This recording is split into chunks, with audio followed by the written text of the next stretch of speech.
I'm just texting right now. It's a good time for the story. Tonight we've got an app that gives a whole new meaning to the term private messaging. Yes. Shh. Web producer Alexandra Bahu is here to tell us about the app that will help us have a little more privacy when we're chatting with our friends. Alex.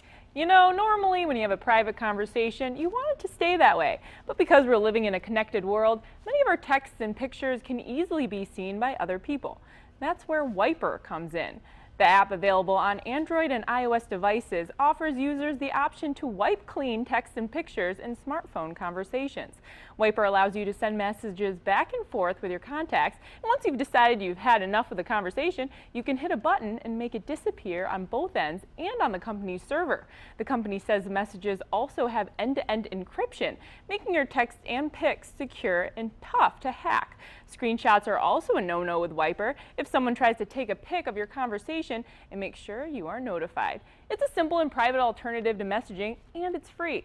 Good for people who are trying to plan a wedding and keep details under wraps. Just saying. Glenn and Stephen, back to you. Let's see.